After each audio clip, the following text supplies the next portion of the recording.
This is Coffee with the Jerk. And here's your host, the world's greatest restaurant critic, Big Food Jerk. Hello, fellow foodies. Thanks for tuning in. It's my first go at doing a video / podcast and figured it was a natural progression from writing restaurant reviews. I guess you refer to what I do as blogging. I hate the term blog. It sounds like a bodily fluid sound. But it seems that people who start writing on their own website or blog and it becomes successful or popular, the next natural step is to do this. Sit in front of a mic or camera, start to talk about what you do. And I think that for me, that's a really good idea because sometimes when I read what I've written, I wonder if my readers can really understand how I meant something. And not just how you may think about it, reading it without emotion. So here I am, and I will try to make each show better than the last. And, when I first started writing restaurant reviews, one of the more frequent negative comments I would get is, what makes me qualified to write my own, or to write my own opinion, which is stupid in itself, but I got those responses anyway.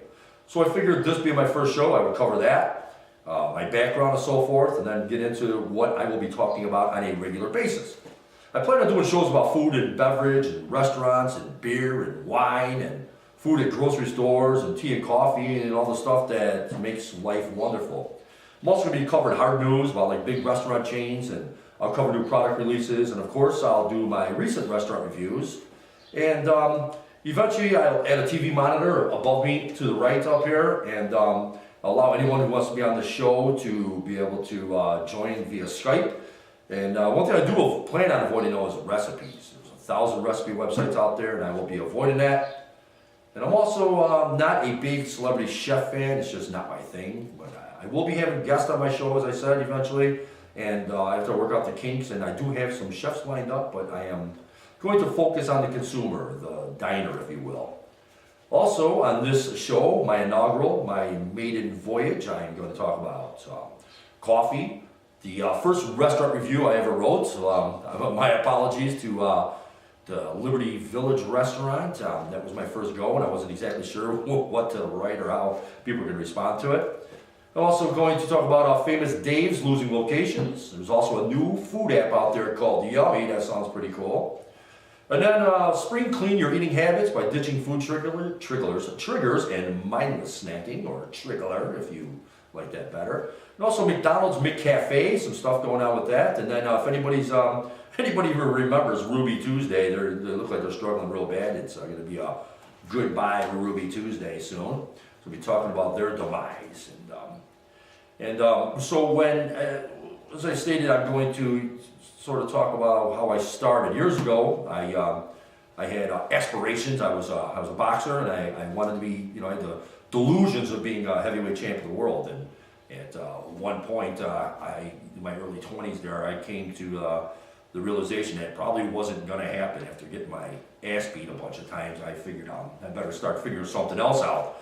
So, wondering what to do with myself, I went to, first thing I did was I went to bartending school in Villa Park. I lived on the south side of Chicago, didn't have a car at the time, you didn't really need one, living around there. So I was, it's in the neighborhood, you could take the bus and whatever to go anywhere you wanted around there. And the bartending school is in Villa Park, and I lived on in McKinley Park.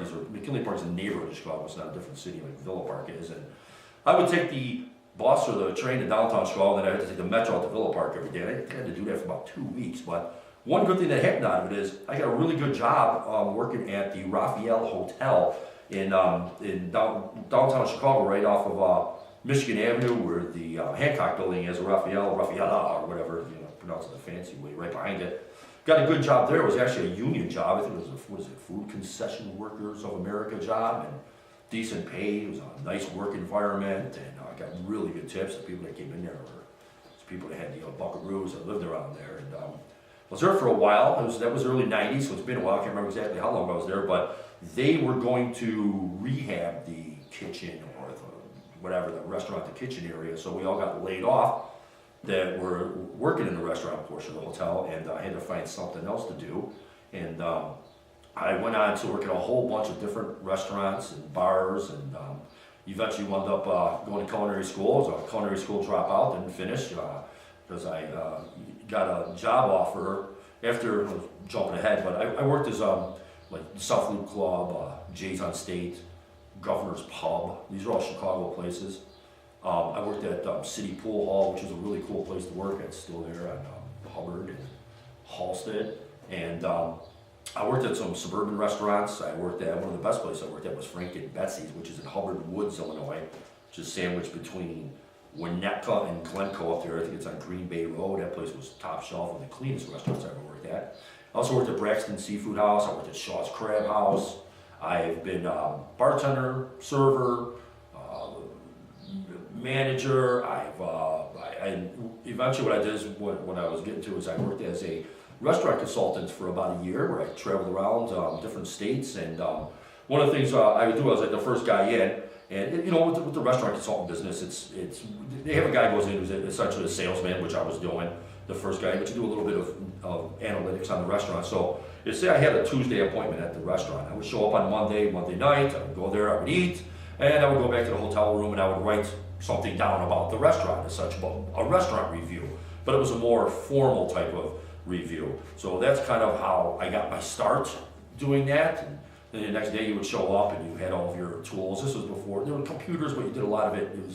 A lot of it was written on paper where they had pie charts where you would do food and beverage analysis. And you know, most of the problems everybody had was they just didn't have enough butts and seats. And I don't know how well a restaurant consultant can fix, you know, getting more customers. I think you need a marketing consultant, or your food just sucks at that point. So I don't know what they can do about that. But that's how I got to this point, and part of the road to get here. But when I've always wanted for years and years to open up my own restaurant, which a lot of people do. You know, I have the background in it. I think I could do it and be successful at it.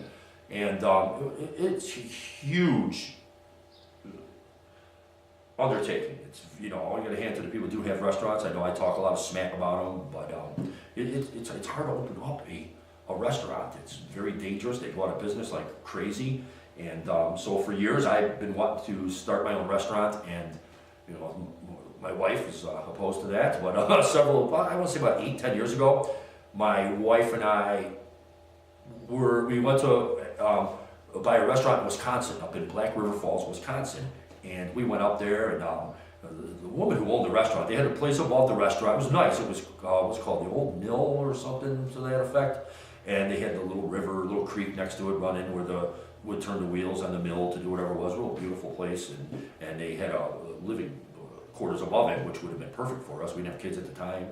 And the woman, I can't remember her name exactly, but I think it was Susie something. And my biggest memory of Susie was that she was, we went there, and I had a nice bar restaurant. It was closed time. They didn't know what the hell they were doing running the restaurant.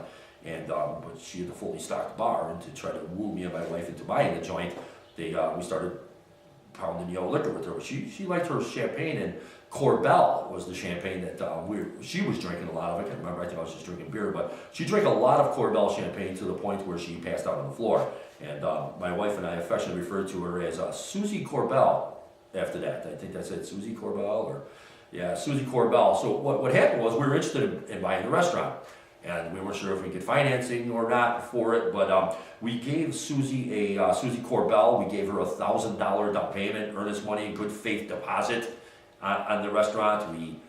I knew some people involved in real estate, some real estate brokers, and I got a loan secured for us. And the last minute we got cold feet, and we kissed away $1,000. Susie never returned our $1,000.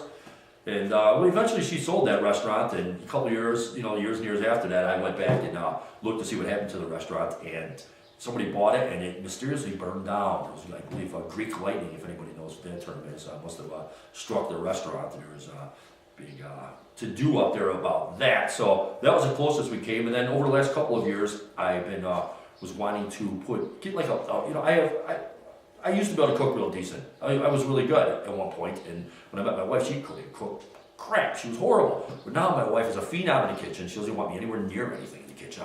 I get to cook, relegated to like most men. I barbecue, or I cook the big meats. That's what my place in the kitchen is now.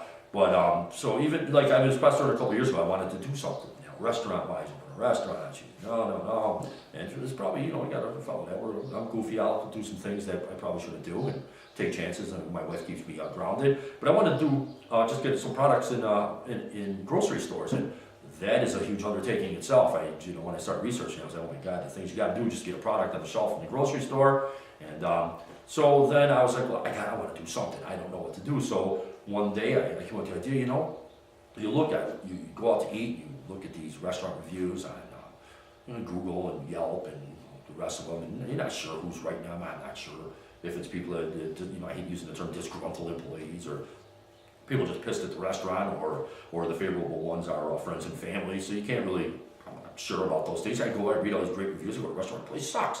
Thinking to myself, I'm not taking these things to heart. I'm not sure I believe them. So that's what gave me the idea to start writing on my own. And as far as the big food jerk thing came, and if anyone has ever thought about a business or a name for something and you want to get a website, you go to like GoDaddy and you search for available domain names. And Big Food Jerk wasn't the first thing that I looked up. I probably had some really snazzy names like The Food Critic or whatever. All those were taken, obviously, and it's just playing around. Big Food Jerk came up, it's available. I'm like, well, I'm kind of a big jerk, I think that fits me. And so Big Food Jerk was then I secured that, and I had messed around before with websites and a little bit of graphic design. I'm not like great at it, but I think I do an adequate job of it, and that's how it started. And so it's like social media. I'm not a big social media guy. I wasn't before this undertaking. I don't have anything against. I love those of you on Facebook and Twitter and those who I interact with now. But for myself personally, I don't have a page. I don't have my own personal page where I write down my where I post stuff. My wife does, and that's fine. But the one I use, I'm Big Food Jerk, and that's what I use. And that's about how it is. And